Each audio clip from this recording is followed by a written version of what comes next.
고린도전서 14장 13절에서 25절 함께 읽겠습니다. 그러므로 방언을 말하는 자는 통역하기를 기도할지니 내가 만일 방언으로 기도하면 나의 영이 기도하거니와 나의 마음은 열매를 맺지 못하리라. 그러면 어떻게 할까? 내가 영으로 기도하고 또 마음으로 기도하며 내가 영으로 찬송하고 또 마음으로 찬송하리라. 그렇지 아니하면 내가 영으로 축복할 때에 알지 못하는 처지에 있는 자가 내가 무슨 말을 하는지 알지 못하고 내 감사에 어찌 아멘 하리요. 너는 감사를 잘하였으나 그러나 다른 사람은 덕세움을 받지 못하리라. 내가 너희 모든 사람보다 방언을 더 말함으로 하나님께 감사하노라. 그러나 교회에서 내가 남을 가르치기 위하여 깨달은 마음으로 5마디 말하는 것이 100,000마디 방언으로 말하는 것보다 나으니라. 형제들아, 지혜에는 아이가 되지 말고 악에는 어린아이가 되라. 지혜에는 장성한 사람이 되라.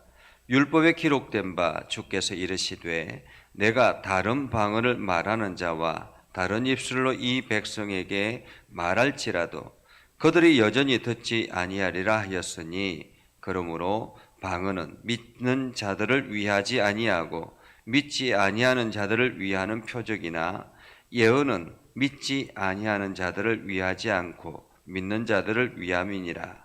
그러므로 온 교회가 함께 모여 다 방언으로 말하면 알지 못하는 자들이나 믿지 아니하는 자들이 들어와서 너희를 미쳤다 하지 아니하겠느냐. 그러나 다 예언을 하면 믿지 아니하는 자들이나 알지 못하는 자들이 들어와서 모든 사람에게 책망을 들으며 모든 사람에게 판단을 받고 그 마음에 숨은 일들이 드러나게 되므로 엎드려 하나님께 경배하며 하나님이 참으로 너희 가운데 계신다 전파하리라. 아멘. 오늘도 하나님의 은혜가 여러분의 삶에 가득하기를 바랍니다. 여러분들이 하는 모든 일들 가운데서 하나님의 능력이 나타나고 그 일들을 통해서 하나님의 복이 세상으로 흘러가는 축복의 통로가 되기를 주님의 이름으로 축복합니다. 우리가 지금 계속 이어서 고린도 전서를 보면서 하나님의 은사는 어떠한가, 하나님의 은사를 어떻게 사용해야 되는가라는 말씀들을 봅니다. 특별히 지금은 계속 이어서 방언에 대해서 이야기를 하고 있습니다. 아마도 사도 바울이 이렇게 방언을 집중적으로 이야기하는 이유는 이 방언의 부작용 때문이었을 것입니다. 방언은 여전히 하나님께서 주신 은사 중에 하나입니다. 그런데 하나님이 주신 은사를 하나님이 기뻐하는 삶으로 살아가지 아니하고 하나님이 기뻐하는 일들을 행하지 아니하고 마치 이것을 세상 사람들에게 드러내기 위한 하나의 마치 장식품처럼 그렇게 사용하고 있더라라는 것입니다. 예를 든다면 이런 것입니다. 함께 예배를 드리고 예배 가운데서 대표 기도를 합니다. 그런데 방언이 터져 나온 사람이 대표 기도를 할 때 방언으로 대표 기도를 하면 어떻겠습니까?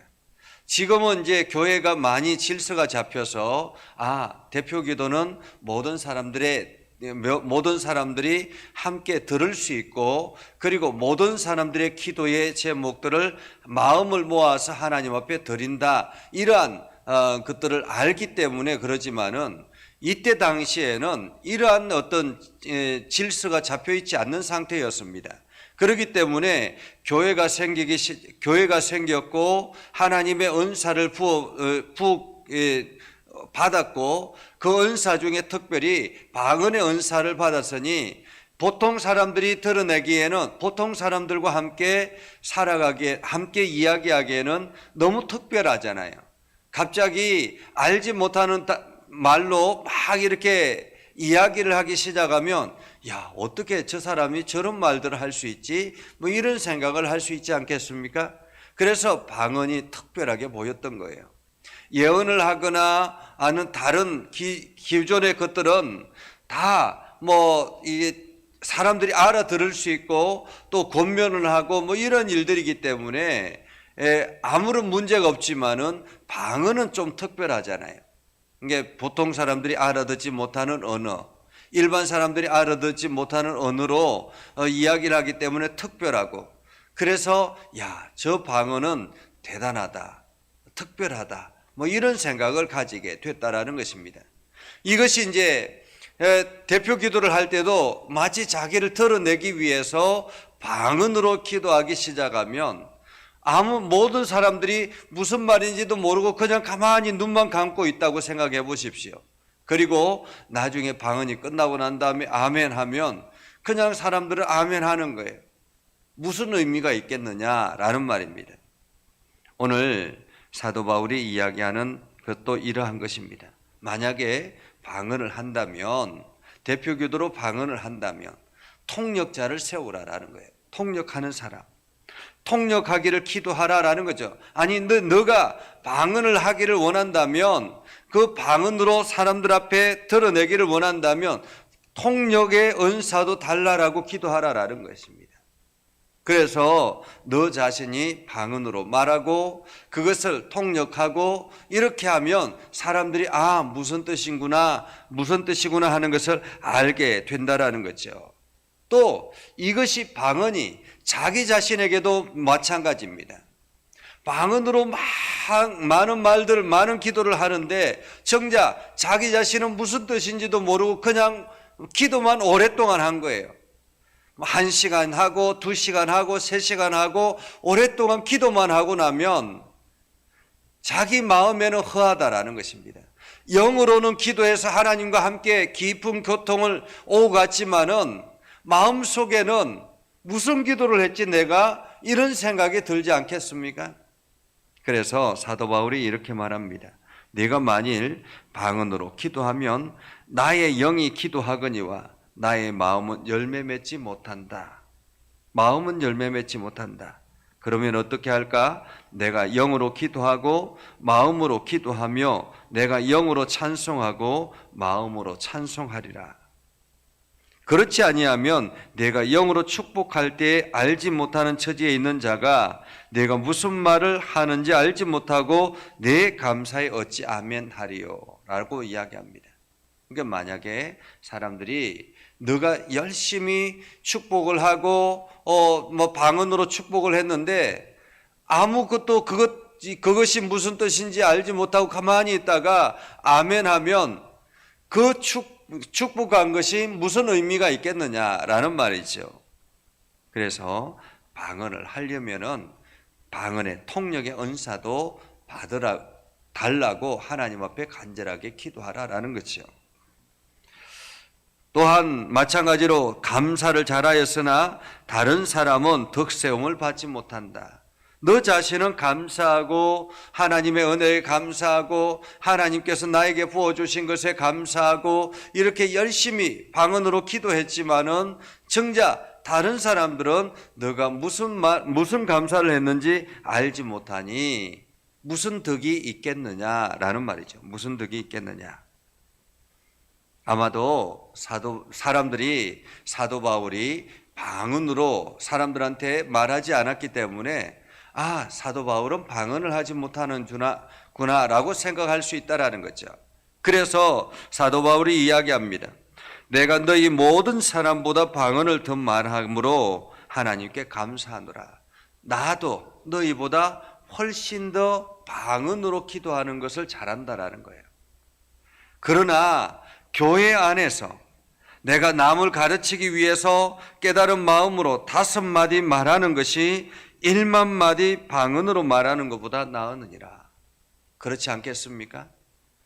하루 종일 방언으로 기도를 했는데 무슨 뜻인지 알지 못하는 그것과 하나님이 주시는 그 지혜를 가지고 세상 사람들에게 몇 마디 말하는 것, 어느 것이 더 유익하겠느냐라는 말이죠. 그래서 사도 바울은 이렇게 이야기를 합니다. 20절에 보면 형제들아 지혜에는 아이가 되지 말고 악에는 어린아이가 되라. 지혜에는 장성한 사람이 되라 라는 것입니다. 지혜에는 장성한 사람이 되라. 왜 이렇게 이야기를 하겠습니까? 지혜에는 장성한 사람이 되라. 지혜는 하나님이 부어주시는 것입니다. 이것은 하나님이 부어주시는 것이고 하나님의 뜻을 깨달아 아는 것입니다. 하나님이 주시는 은사를 가지고 어떻게 사용해야 되는지, 시기적절하게 어떻게 사용해야 되는지 아는 것, 이것이 바로 지혜라는 것입니다. 하나님께서 나에게 부어주신 은혜가 이만큼 많은데 이것을 어떻게 사용해야 되는지 모르면 이 지혜는 그냥 나만 가지고, 하나님이 주시는 그 은사와 복을 나만 가지고 있으면 더 이상 이것은 나에게 하나님께서 붙지 않게 된다라는 것입니다. 하나님께서 우리에게 은사를 주시는 이유는 무엇입니까?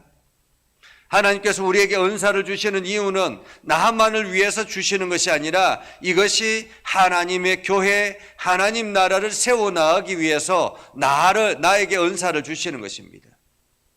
물질의 은사를 주시는 것도 마찬가지죠. 하나님께서 물질의 은사를 주시면 나만 잘 먹고 잘 살도록 하기 위한 것이 아니라 이것을 통해서 세상으로 흘러가서 하나님이 나를 통해서 이렇게 풍성한 것들을 허락하셨습니다. 알리기 위해서 나에게 물질의 은사를 주시는 것입니다. 구제의 은사도 마찬가지고 또 가르치는 은사도 마찬가지고, 하나님이 주시는 은사는 하나님의 나라를 위해서 사용하기 위해서 주시는 것인데 이것을 시기적절하게 잘 사용할 수 있는 것, 이것이 바로 지혜라는 것입니다.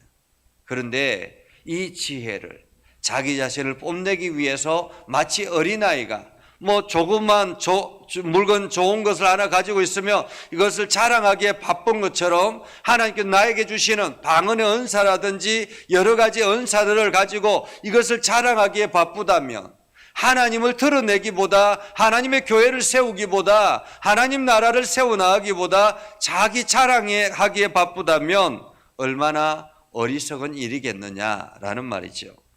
그래서 지혜는 아이가 되지 말고 악에게는 어린아이가 되라. 악에게는 어린아이가 되라라는 말은 이 악은 최대한 절제할 수 있도록 하라라는 말이죠. 그래서 사도 바울은 이야기합니다. 22절에 보면 그러므로 방언은 믿는 자들을 위하지 아니하고 믿지 않는 자들을 위하는 표적이나, 방언은 그러니까 하나님께서 예수 그리스도를 통해서 하나님 나라를 선포했습니다. 그런데 이것을 알아듣는 사람들이 있고 알아듣지 못하는 사람들이 있죠.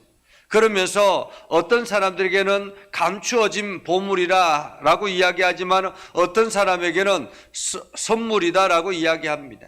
알아듣는 사람들에게는 선물이죠. 마찬가지로 방언은 하나님께서 그 사람과 깊은 교제를 나누기 위한 하나님의 메시지이기도 하지만은 이것이 세상 사람들에게는 경고로, 심판으로 나아가게 된다라는 거죠.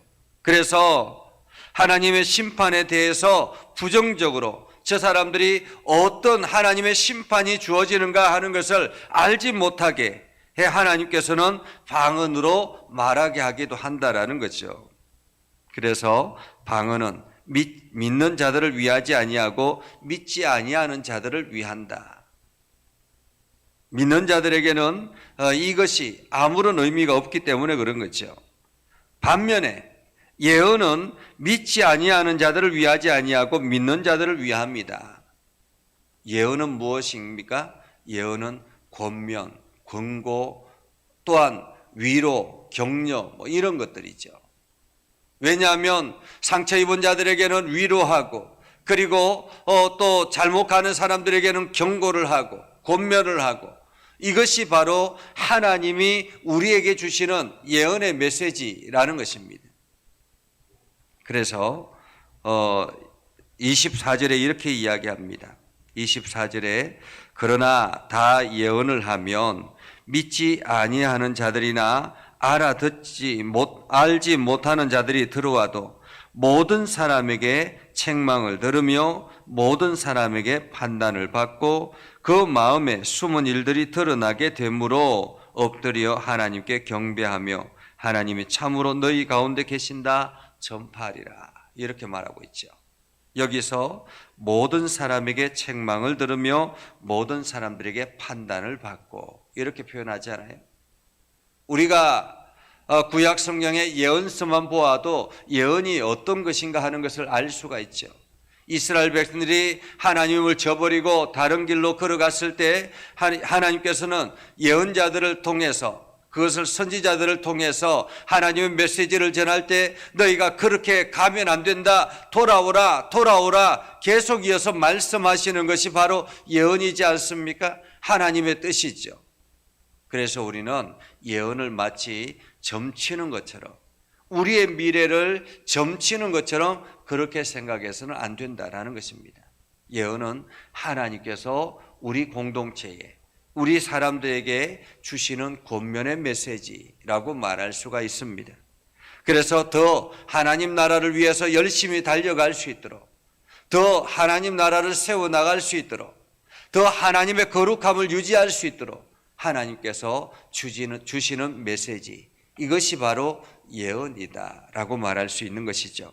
그래서 지혜에는 어린아이가 되지 말고 악에게는 어린아이가 되라. 지혜는 장성한 사람이 되라 라고 말씀하시는 것은 오늘 하나님께서 주시는 은사가 우리들에게는 어떻게 어떤 상황에서 사용되어질 것인가, 다시 말하면 나에게 주시는 은사가 무엇인가를 알고 이것을 내가 어떻게 사용할 것인가를 깨닫는 것이 바로 지혜의 장성한 사람이 되는 것이다 라는 것입니다.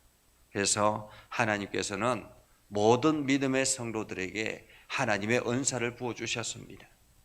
어떤 사람에게는 여러 가지 다양한 가르치는 은사가 있기도 하고 섬기는 은사가 있기도 하고 또한 인내하는 은사가 있기도 하고 들어주는 은사가 있기도 하고 상담의 은사가 있기도 하고 또한 때로는 권면의 은사가 있기도 하고 또한 치유의 은사가 있기도 하고 다양한 은사들이 있지 않습니까? 그런데 이 은사를 내가 어떻게 사용할 것인가 분별하는 것이 바로 지혜다. 그래서 여러분들이 모두 다 많은 풍성한 은사를 받기를 원합니다. 하나님의 놀라운 은사를 받기를 원하는데 무엇보다도 지혜를 더하여 받는 하나님의 지혜가 넘쳐나는, 그래서 여러분들에게 주어지는 은사가 하나님의 교회, 세상의 사람들을 살리는 귀한 은사가 되기를 주님의 이름으로 축복합니다. 기도하겠습니다. 거룩하신 아버지 하나님, 은혜를 감사합니다. 오늘 우리를 사랑하셔서 하나님의 말씀을 듣게 하시고 믿음의 결단을 하며 하나님 나라를 향해서 힘써 달려가게 해주심을 감사드립니다. 하나님, 우리가 지혜의 장성한 사람이 되기를 원합니다. 그래서 하나님께서 부어주신 은사를 우리가 세상에 잘 사용할 수 있도록 하나님 은혜를 더하여 주시옵소서.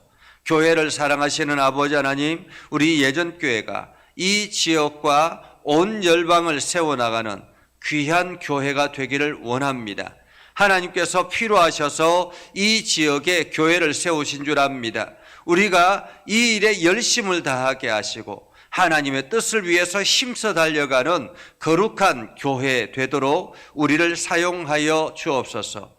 이 일에 앞장서는 우리 장로님들을 기억하여 주시고 주님의 능력 안에 있게 해주시길 원합니다. 하나님의 권능의 손으로 붙잡아 주셔서 저들의 입술을 통해서 주의 말씀이 선포되어지고 저들의 입술을 통해서 하나님의 위로가 나타나게 해주시고 저들을 통해서 주의 영광이 온 세상에 드러나도록 저들을 사용하여 주시옵소서. 육체를 어루만져 주시되 건강하게 하셔서 주의 사역을 끝까지 잘 감당할 수 있도록 하나님 인도하여 주시옵소서. 온 믿음의 성도들이, 특별히 귀한 직분자들이 우리 장로님들을 섬겨서 함께 도와서 교회를 세워나가는 일에 힘을 다할 수 있도록 하나님 인도하여 주시고 모든 성도들의 본이 되어질 수 있도록 우리 장로님들을 붙잡아 주시옵소서. 아버지는 권사님들과 집사님들과 모든 성도들을 기억하여 주시고 주님의 은혜와 사랑이 넘쳐나게 해주시고 하는 모든 일들마다 아름다운 열매들이 나타나며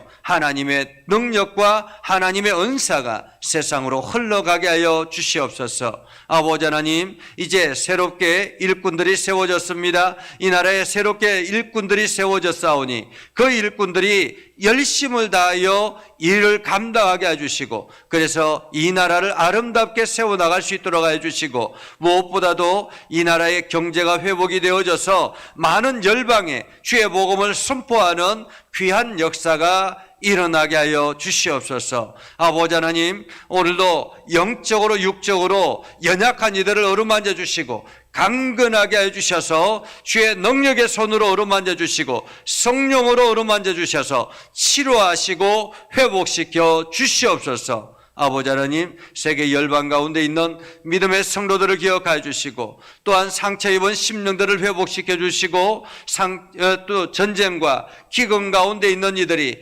온전히 그곳에서 벗어날 수 있도록 하나님 길을 열어 주시옵소서. 오늘도 우리의 삶 가운데 함께 하시고 하나님의 은혜가 우리의 삶을 이끌어 주시옵소서. 예수님의 이름으로 기도드리옵나이다.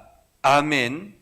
이제는 우리 구주 예수 그리스도의 은혜와 하나님 아버지 극진하신 사랑과 성령님의 감화 감동 역사 위로 교통하심의 은혜가 주의 말씀 안에 있는 믿음의 백성들 위해 하는 모든 일들 위해 영원토록 함께 하옵시기를 간절히 축원하옵나이다. 아멘.